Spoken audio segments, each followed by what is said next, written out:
we're 4 years in and we're pushing like 80 to 100,000 visitors a month to our website, which I think we're pretty proud of for not spending much in doing that.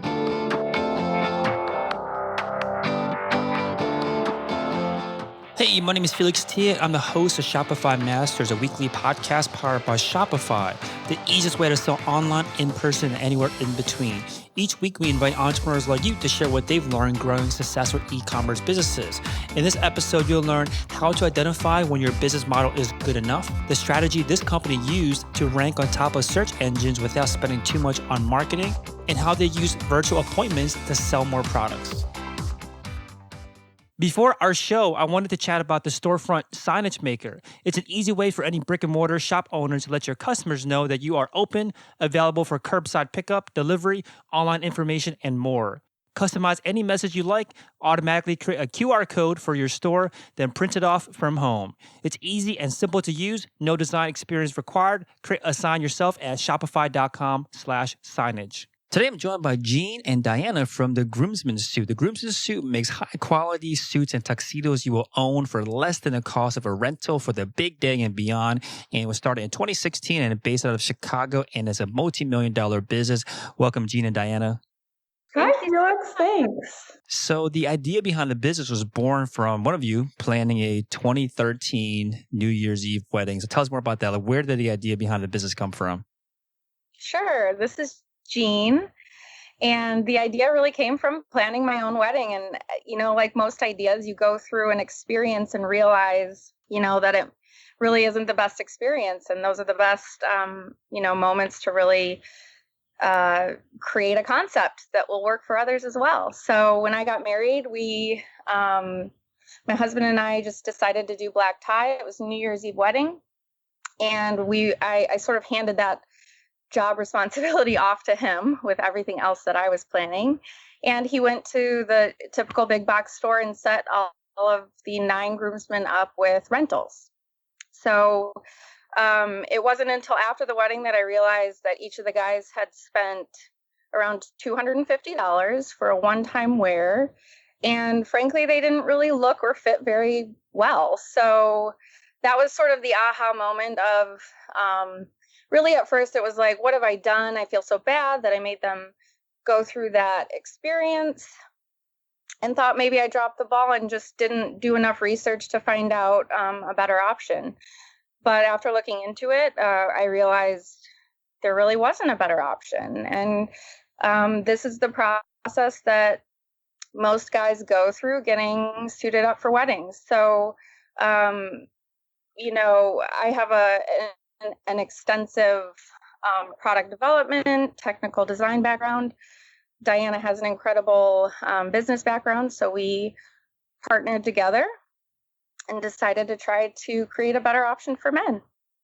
Got it. So 2013 New Year's Eve wedding, 2016 was when the business launched. So I'm assuming during this time you were kind of planning this thing out. So tell us more about that. Like, what were you doing during the time where you recognized that there was a problem that you had, that you went through, that you recognized other people had? And how did that idea actually start kind of getting traction? When did you actually start putting the kind of pedal to the metal and trying to make this thing a reality? A great question. So a few months after my wedding, my husband and I lived in Ohio at the time, Columbus, Ohio. And while I loved the idea of sort of creating a concept around this, it really seemed a little bit daunting resource-wise. So a few months after my wedding, my husband received a promotion with his company and we moved to New York. And so that's really when, the resources opened up and the possibility of developing this concept became a reality. So it took a while to find the right production partner, manufacturer, the materials, and really fine-tune the product. What's really interesting is in the suiting industry, a lot of suiting that you find in retail shops, even still today, are wholesale products. So they're designer brands.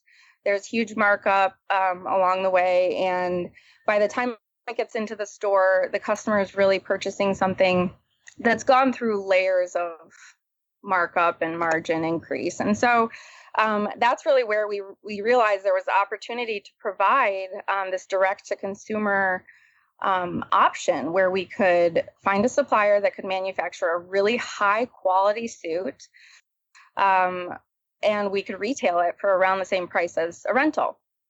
So it took a lot of time to develop the product, and that's really that gap in time between the wedding and the launch. And then then it was about partnering with Diana to really build out this business model and find our customers. Got it. So you mentioned that your suits are priced at the same price that would cost to rent one.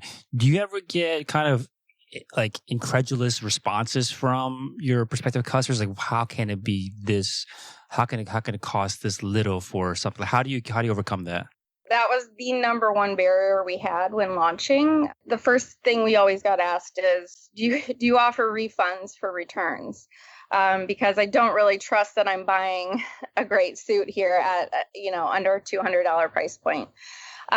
So yes, that was a hurdle we had to overcome. Very quickly, we decided the best way to overcome that is to really just say, hey, we'll ship you a suit or tuxedo for free.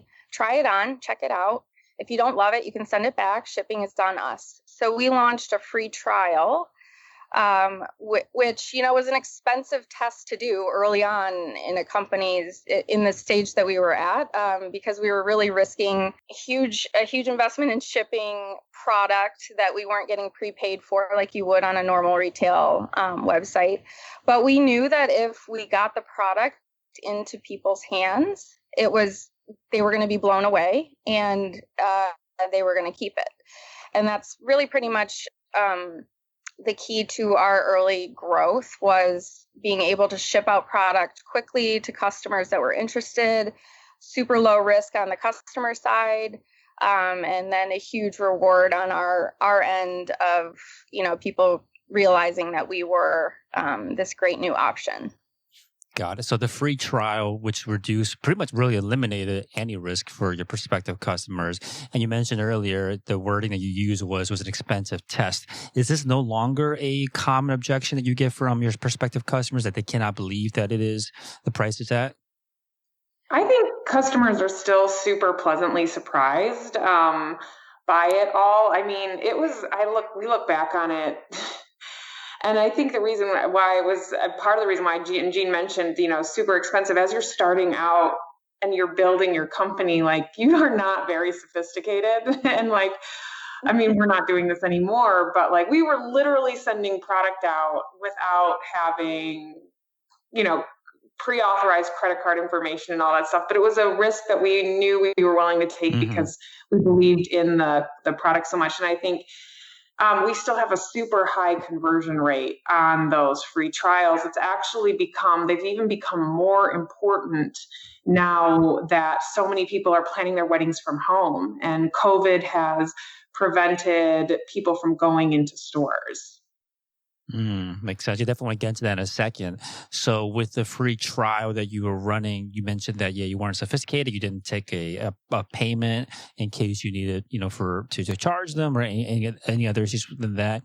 What's changed since then? Like, how have you kind of refined this process? I think there are probably other listeners out there that have this similar issue where people just need to see it first in order to believe what they're purchasing, and a free trial is a great way to do that. So what are some things that you've learned along the way that have helped you improve the conversion rate or the maybe the process of doing a free trial?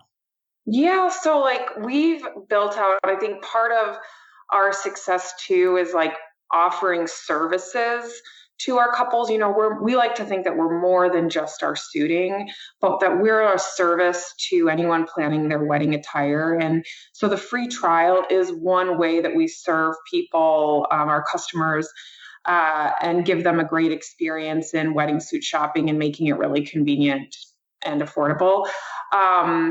I mean, that's been a whole evolution for what the free trial has looked like, from like literally sending product out to anyone to now we have sort of a customized checkout that authorizes credit card information to make sure that I mean, we once had, and this is like, everybody has these stories when you're building a company, but we once had a customer, like, we sent like hundreds of dollars worth of product, and he had used a gift card that only had like $5 on it. And so it was like, you learn these things as you go. And so obviously that process become much more buttoned up and refined, but like we also now send free fabric swatches as another sort of point of engagement with customers planning their wedding style. And so there's like a whole sort of funnel of touch points that we've built to bring people along in their wedding planning process. And then ultimately the final sort of service that we provide is a group coordination. So typically our customers start out with like requesting free fabric swatches, then they could transition to like seeing a full suit in person, and then they're ready to register their group. And we've really identified and sort of streamlined this customer journey and built email flows and drips a lot that help kind of bring them along, and just a whole series of communication that is supportive of like transitioning them from one stage to another. Yeah, I think the big lesson I'm hearing from you here is that I think what I see sometimes entrepreneurs get stuck on is that they try to optimize like too early. And you had mentioned that you were not sophisticated. You just try to solve the problem in front of you, which was that people didn't trust that could be this price and still a great suit. Was this kind of mentality, this mindset of just trying your best and moving forward and getting something out there, and instead of trying to plan the perfect free trial, the ones that the kind of free trial system that you have set up today, was that on purpose or just like, I think, is it on purpose or was it just a coincidence? I think it was just out of necessity, right? Like, I will say, when we started the company, it was really daunting to think about competing with other businesses that felt more sophisticated. We would even say, well, how is this person doing a free trial and, collecting payment information? It doesn't, we felt like it was really daunting, but Shopify is amazing in the fact that, well, for multiple reasons, but the App Store, it's incredible, right? So a lot of what we did early on was find really affordable, some free apps that allowed us to sort of piece together what our bigger vision was. And we always thought to ourselves, well, it was kind of the Band-Aid approach, right? We wanted to offer a sophisticated service, but we couldn't afford, a really sophisticated custom platform. And so we found our Band-Aids, and we would just, do some research about these amazing apps, connect them, play around with them. Some worked, some didn't. But I do, a great app for any entrepreneur starting out that maybe is interested in a offering a free trial option is the Defer Pay app. It was wonderful in allowing us to send a link to our customers that could fill out the payment information. We then securely stored it, sent them out their items. They would then get back to us about whether or not they wanted to keep them, what items they wanted to keep, what they wanted to return, and then we could go into that app and charge their card on file. And that worked really great for, the slow free trial requests in the beginning. As that started to become a really big thing for us, that's when we would sort of evolve that process and try to find something else that worked. And at that point, you hope, your volume is getting higher, your revenues are higher as well, and you start to have a little bit more cash to play with. And so that's really our philosophy with almost every service we provide. And Shopify really allowed us to do that. We never really have anything fully fleshed out, Felix. Like, I think that's where a lot of founders and entrepreneurs get stuck, is like feeling like it has to be 100% buffed out. I kind of joke with Jean, it's like, I've never been so okay with starting out and doing things like mediocre, like in a mediocre way. And just like, because we could have spent all this time building out the perfect free trial system and nobody would have taken advantage of it. And so we would have just spent so much time and resources. And it's actually been a great philosophy for us as we've continue to build the business and like just test things. Like, it's helped us expand our product category significantly because we like tested small quantities of like accessories to see how popular they were. And when we found out they were popular, then we would figure out how to produce them, on a larger scale and everything like that. Yeah, I think this idea of just being okay starting out with it being mediocre is a great lesson. I think that the kind of issue is that it is counter to the ambitious nature of most entrepreneurs where they want everything to be amazing. So how do you know, I'm assuming this is kind of a muscle that you both have worked out over time. So how do you know now when it's good enough to kind of cut it off for now and then move on to something else and then maybe come back later to try to improve it? So how do you know when it's good enough? I think we're always kind of analyzing. I think for us, everything comes back to numbers and profitability and conversion rates. So we are pretty data driven. I think sometimes we're almost like as much of a tech company as we are a retail company. And so we know, what conversion rates are on all sorts of types of engagement. We also know that kind of like what the ROI is on various efforts. And so we're always quick to turn things off if they're not working. We've tested, especially with marketing, we've released them. But then there have been, honestly, I think we're still in the phase where a lot of times what we're testing, especially from like a customer facing perspective, is really interesting to customers and they do absorb it. I think right now we're facing a very interesting situation where we rolled out virtual appointments in March. And those took off like crazy and they have become as popular or more popular than our actual physical showroom appointments. And that is something that we're still watching very closely. And we don't have an answer yet, but like, will that continue to be important or will that be something that we reduce the time and resources on as people kind of get back to the way they used to shop and they like to go into showrooms? We don't know, but like, that's kind of how we keep looking at things and analyzing and comparing them to other things that we have, like other avenues that we have going on. And, we're still a pretty small team, so we don't have time to like continue something that's not bringing in value. Mm-hmm. Customers will tell you a lot about what you need to be doing better. So that's where we sort of, or if we're missing product. And that's sort of what our sort of number one way of testing something is really just listening to the customers. If we feel like there's a gap in customer service, that's where we start to focus, or a gap in product. If customers will ask us for things that we don't have on our website, and if we hear that enough, or we see that they're searching for certain keywords that we're not providing a product for, that's really where we focus our time and energy, because you already know that it's something people want. Got it. So let's bring this all the way back to the beginning. So we mentioned earlier that the business was started in 2016, I think off of the backs of a Kickstarter campaign. So tell us more about that. What was the Kickstarter campaign? What were the goals of that campaign? Yeah, the Kickstarter campaign was pretty simple. We just wanted to sell, 50 suits, I think was our goal. And so the dollar amount was, I think, $7,500.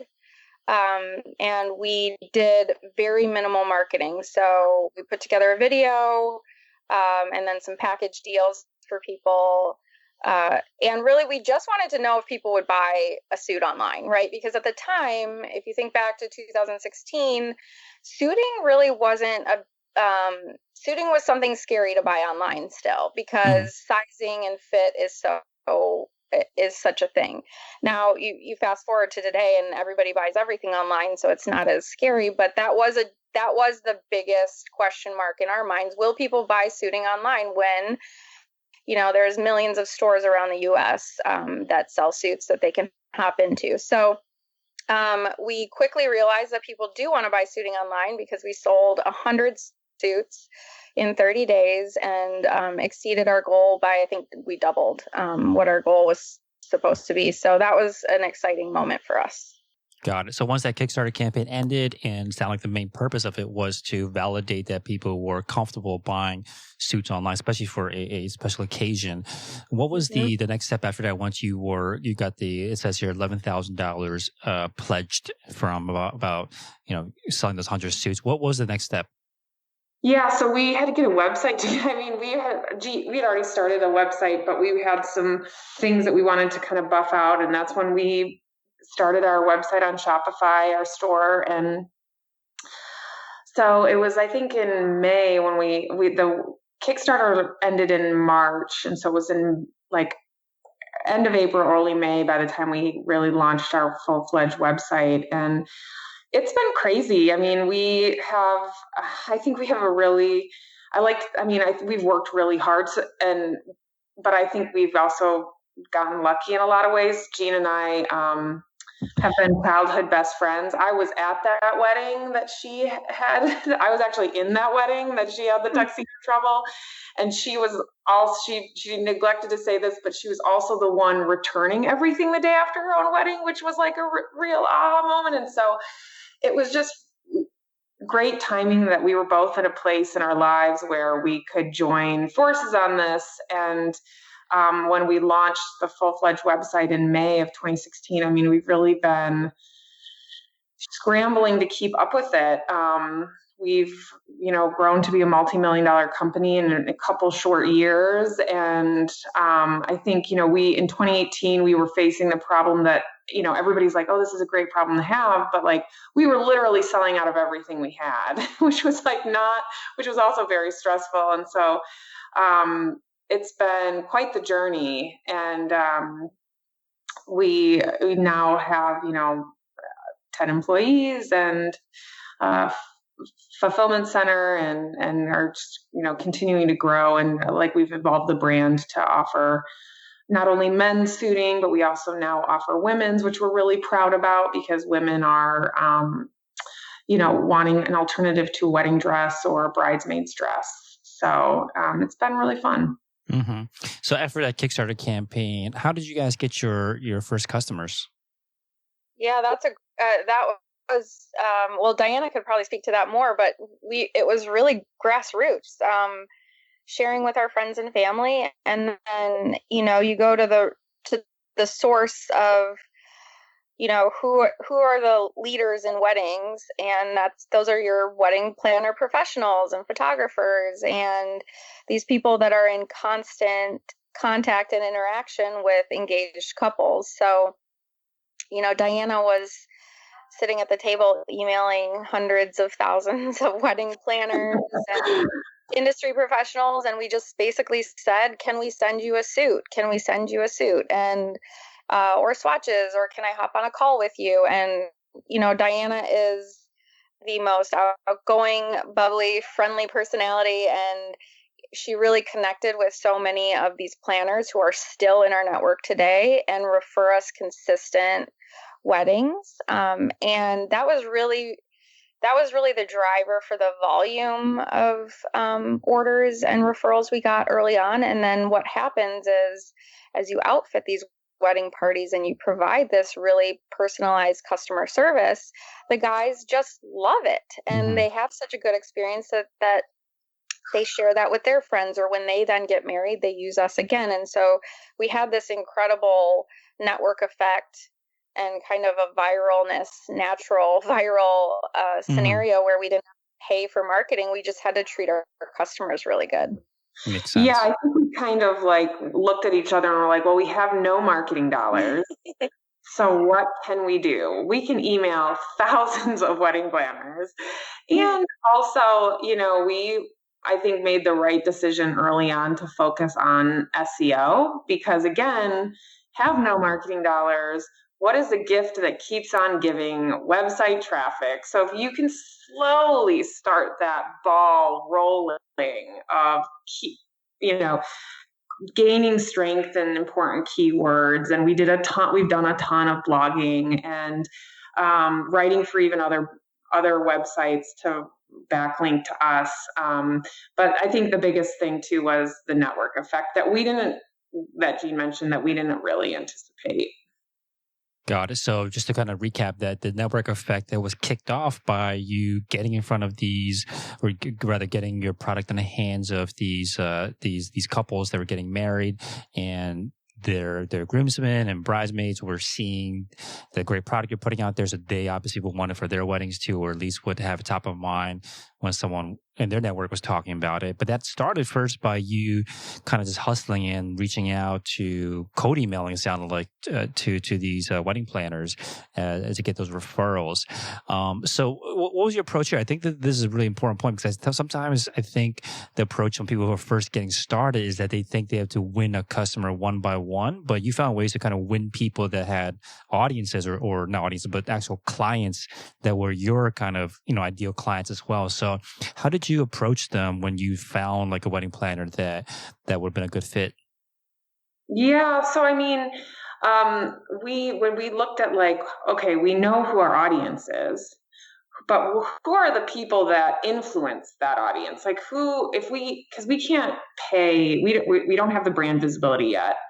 And we can't pay to put ads in front of that audience directly, but we can build relationships with influencers of that audience. We can build relationships with that audience directly through expos, wedding expos, through our current customers that we have that refer us to their friends. Like, we can build those relationships within that audience, but then there's like a periphery of relationships that we can build. And that was with the wedding planner industry. And for wedding planners, I think suiting is not a sexy thing to help their couples plan. It's like, it's a necessary thing, and it's definitely, sloppy suiting has the power to ruin wedding photos, but it's not like the dress, it's not the venue.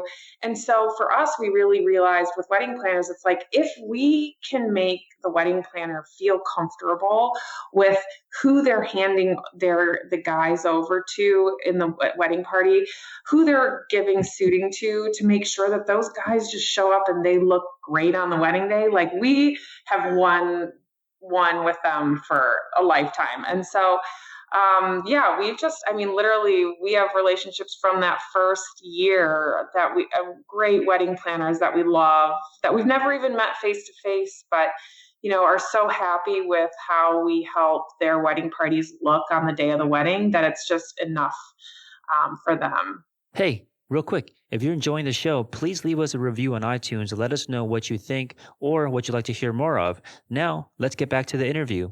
Makes sense. So let's take it back to a couple of things you mentioned too, which was around SEO. I think this is a topic that a lot of entrepreneurs know or is beneficial, but it just seems kind of daunting, highly technical, or it takes a long time to kind of get that payoff. Did either of you have experience with SEO before you got started?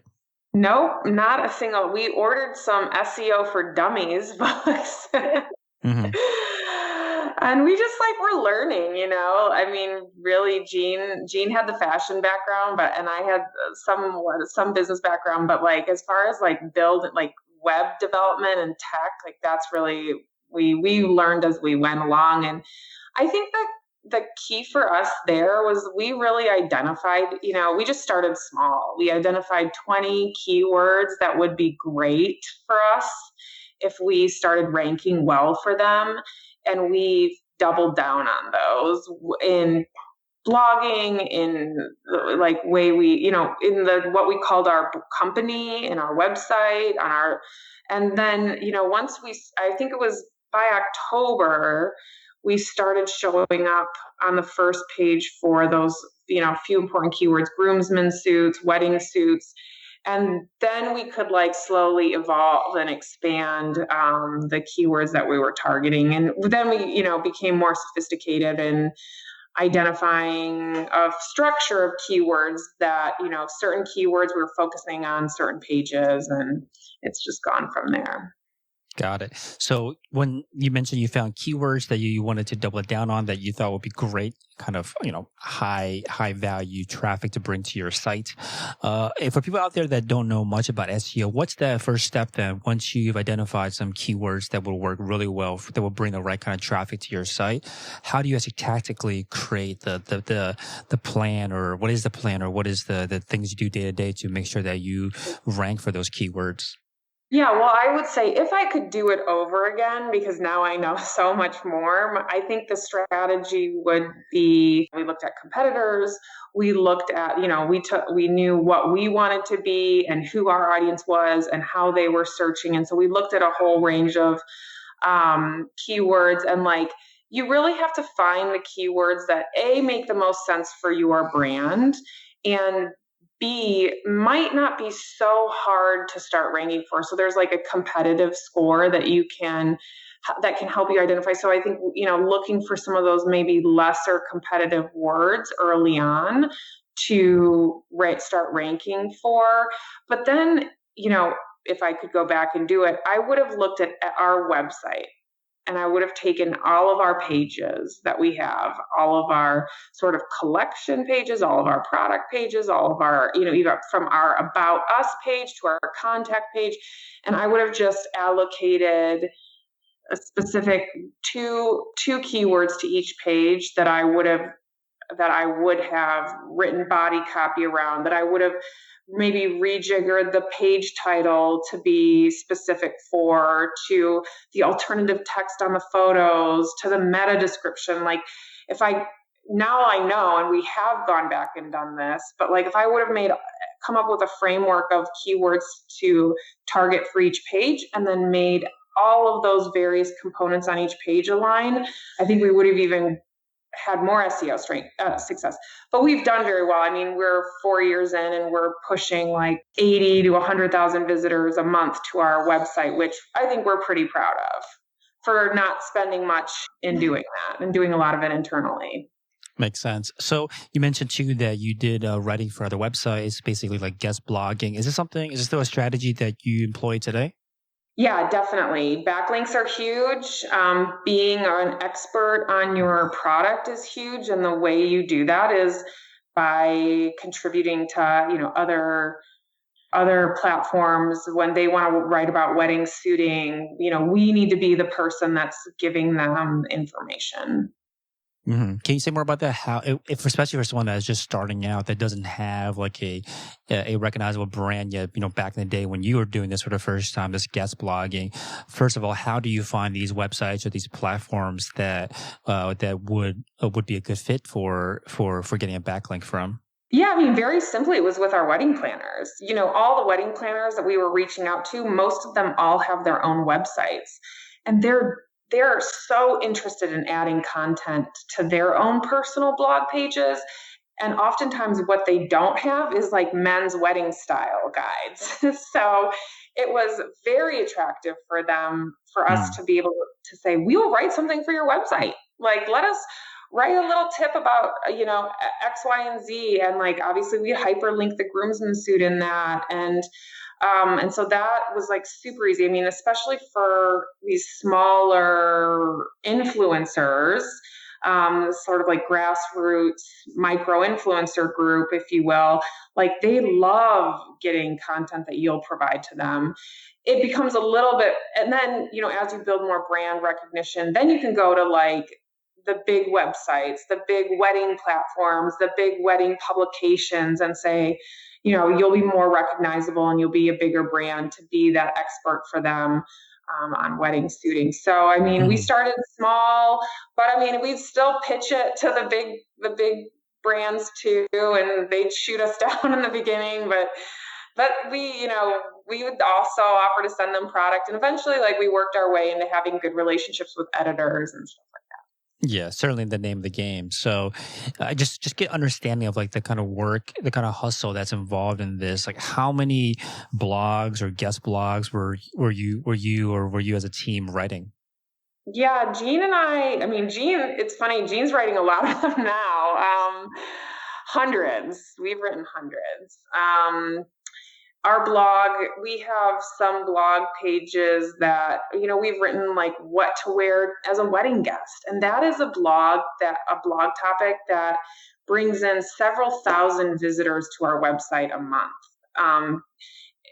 People search that and they want to know as a guest, how do they wear it? So, while the conversion of that visit isn't super high, it puts our brand in front of our demographic, and probably, hopefully, we hope, a lot of people who haven't gotten married yet, that are looking to find something to wear to their friend's wedding. They come across this helpful tip on our website, and then they remember us when it's time for their wedding. And I think like if you, it's daunting, I think, for a lot of it was for myself. Like Diana did the vast majority of the writing to start.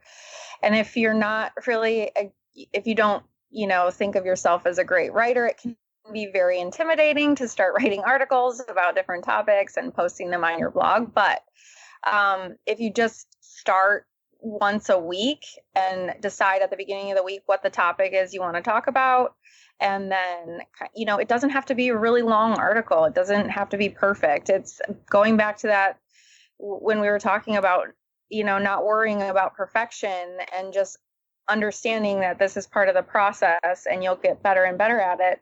It was hard to sort of think of topics at the beginning, and now like every day a topic will pop up that we feel like we need to write about just based on a customer question. So we started, I think, with two articles a week, maybe one a week, and then it grew and grew and grew. Right now we try to do at least one a week, and then we now have reach out to writers of complementary businesses, wedding planners, even fitness experts that maybe want to write a blog for us for backlinks for them.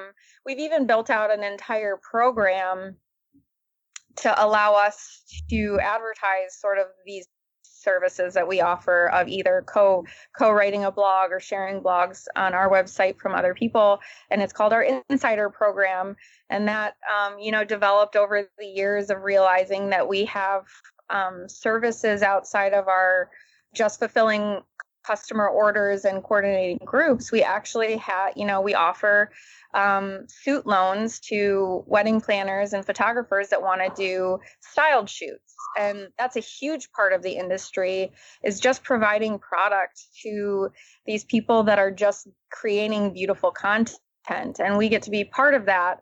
And half the time people are so thrilled to realize that they don't have to purchase a suit for a one-time styled shoot with a model that they've hired. And these are expenses that those professionals deal with, and we're alleviating that stress for them. And then also sharing their beautiful photos that they share with us afterwards. So it's kind of a neat way to where we've now managed those relationships in a little bit more formal of a way and get people to sign up on our professional insider program. Got it. Now, you mentioned to me, I think before we started recording, that you've seen 300% growth year over year. And one of the key tenets or one of the key focuses that you have as a business is to focus on profitability. So things like making sure you can get the marketing you need through SEO without requiring a budget. What do you think has helped you? What other things do you think has helped you maintain profitability as you scale up the business? Yeah, I mean, we haven't had to spend a lot of money on marketing. Jean and I are pretty frugal. We grew up, pretty, in a small town in Michigan. And so we've never been accustomed to spending a ton of money on anything. And so we like to do the most we can with the less. And so the fact that we haven't had to burn a ton of our budget in marketing and to grow this business to get sales is truly the key to our profitability. And let me tell you, being a profitable business these days, especially a young e-commerce company, is very rare, and it pays off in so many other ways down the road. And I think too, as you're starting your business, you really have to be cognizant of what you are spending in marketing and what your return on investment is there, because it's a slippery slope, and it's really easy to be like, the more money I spend, the more sales I'm going to get. But if you are having to spend a ton of money in marketing just to get sales, then you really have to ask yourself, like, is this good product market fit? Like, am I building a business? Did I create something that is truly wanted, or am I just spending money to make people want it? And so I think we got really lucky with that. early on and not needing to spend that money. Now we're in the place that we want. We've done a lot of testing. We have some cash. Like now we're in the place where we are spending more money in marketing, and but our returns are amazing. Like any agency that we work with is always like super impressed with the average return we're getting on social ads or paid advertising, because we've kind of organically built into that. Makes sense. Have there been things that you spent money on so far in terms of marketing that just didn't work at the time? Yeah, I think we've tested some various things on social that have been kind of hit or miss. We're a weird brand because, we've tested different agencies that just weren't a great fit for us because we are a weird brand in the sense that we don't do sales. We don't offer discounts to get customers. Because we're sort of a single lifetime purchase. We do have repeat purchases when when people share us with their friends, and then they're in their wedding, and then they need another suit because they're a groomsman. But we don't have the luxury of offering major discounts to get that first sale and then hoping we'll be profitable on the second or third purchase. And that's tough for a lot of marketing companies and a lot of marketing techniques to wrap their head around. Everybody likes to do 10% off to join our mailing list and all this stuff. And it's we can't do that. So I think we've learned a lot of who we can and can't work with. And so, yeah. Yeah, it's really easy.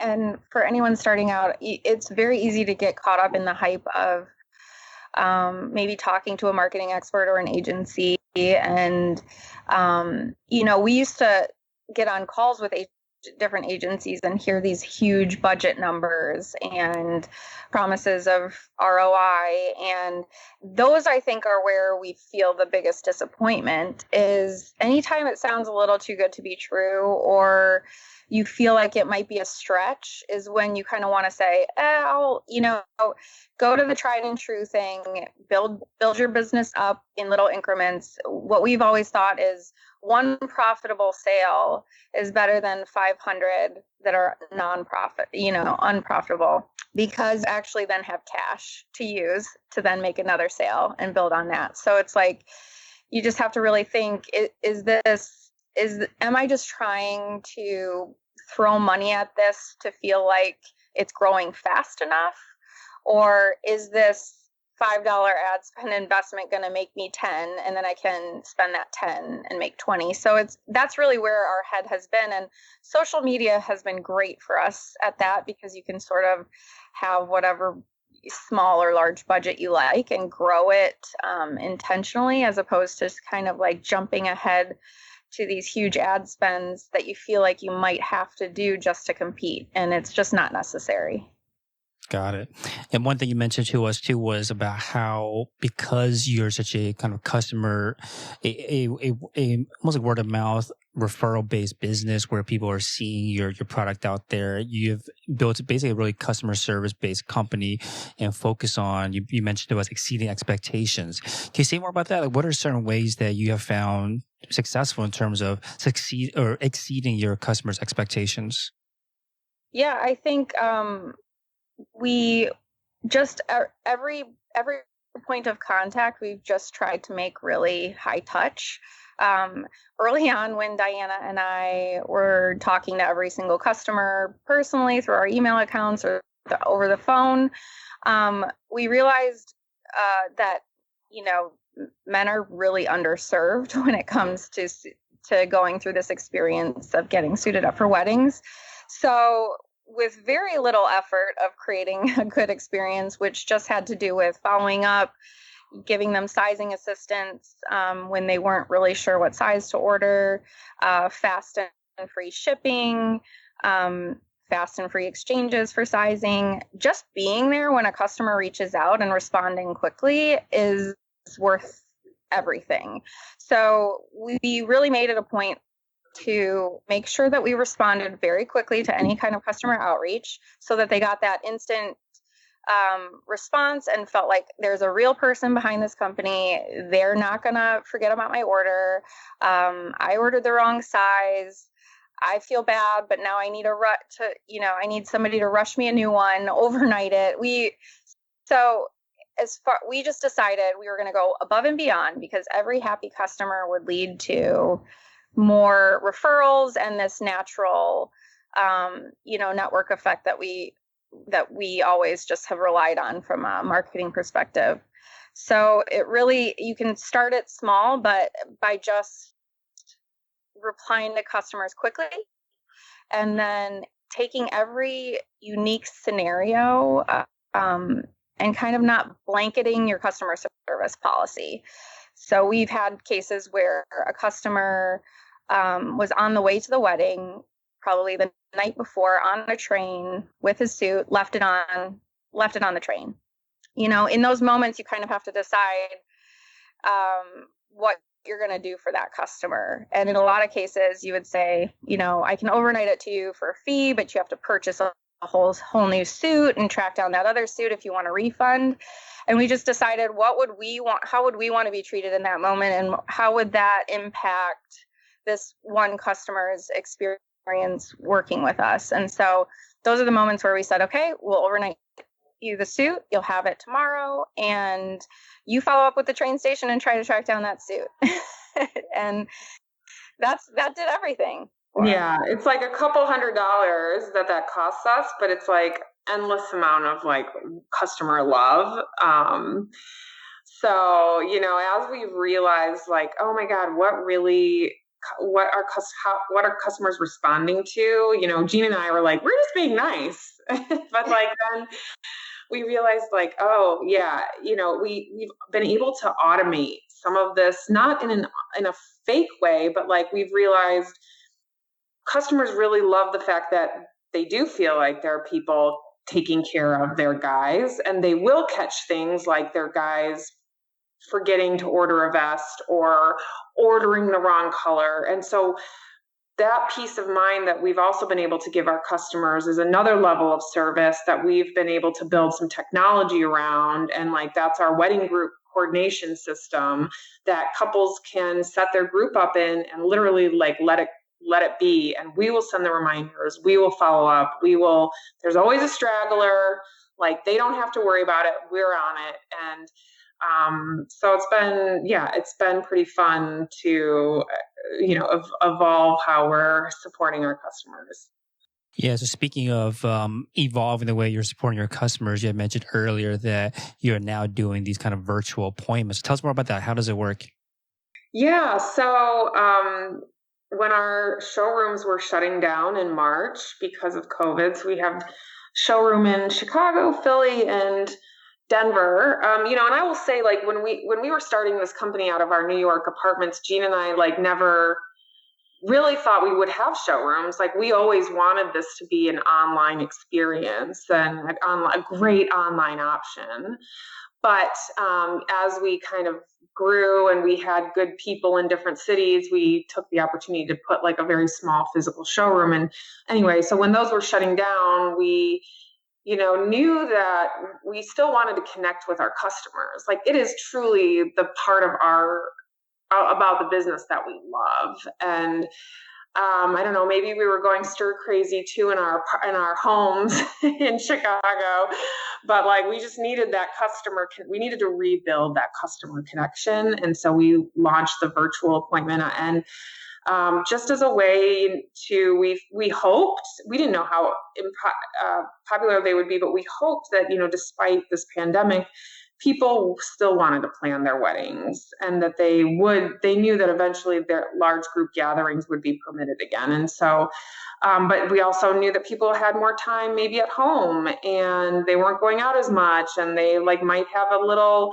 break during their workday because everybody's working from home. And so we rolled that out, and they have just become incredibly popular. And it's actually allowed us to expand our range of customers that we're able to like sort of physically, quote unquote, connect with, see their faces. And we've, taken appointments with couples from the East Coast to Hawaii. And so we've brought the brand into people's homes in a really special way.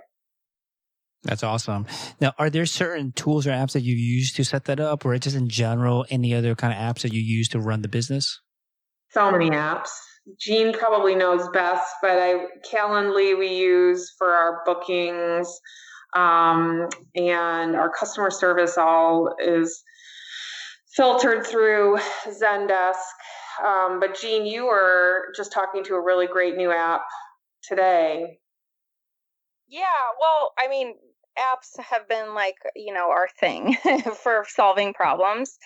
But as far as the virtuals are concerned, like it's very simple to connect with people as long as you have a calendar. They can book their appointment online, and then we just use a Google Hangout link to click in, and everybody kind of has their calendar to manage that. So that's been super easy. Yeah, like we do use a ton of apps, and Zendesk has been a really, really wonderful customer service tool, like Diana mentioned. We love Klaviyo for our email marketing. Various Yotpo. We love Defer Pay as a way to sort of, or early on as a way to sort of capture payment outside of the traditional checkout process. So and even like little apps to make your shipping slips when you ship an order. There's apps to kind of like design out your shipping forms, which really, really help from a branding perspective. Collecting sales tax is a real thing, and you've got to set up your sales tax with, we use Avalara to collect our sales tax. So we are big app people, and we're always kind of poking in on that Shopify App Store to figure out ways that we can kind of fine tune our processes. I will say we have Shopify, when you get to the point where you have a great volume of orders and you're really looking for that next level support, Shopify Plus is something that we moved on to once we felt like, okay, we're ready for that next stage of development and having that flexibility. And Shopify Plus has been so excellent for being, giving us the tools to build out some customizations, because every business is unique, and every business will have that unique thing where piecing together a few apps works for a little while, but then you really need to build out something more sophisticated. And that's sort of, you need to decide when that point happens for your business. And that's when sort of Shopify Plus comes in as a great tool.